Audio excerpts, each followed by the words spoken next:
నమః. ఓం శ్రీ గురుభ్యో నమః. హరి ఓం. అందరికీ నమస్తే. అందరూ కూడా భగవాన్ అనుగ్రహంతో అందరము బాగుండాలి మనసారా భగవాన్ ప్రార్థిస్తూ ఉన్నాను.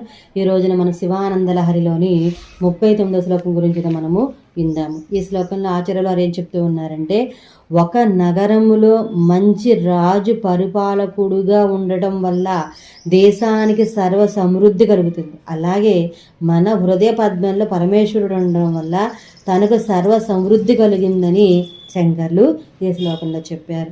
ముందుగా శ్లోకం గురించి అయితే మనము విందాము. ధర్మో మే చతురంగ్రిక సుచరిత పాపం వినాశం గతః కామక్రోధ మదాదయో విగళితాః కాలాః సుఖావిష్కృతాః జ్ఞానానంత్యమౌషధిస్సు ఫలితా కైవల్యనాతే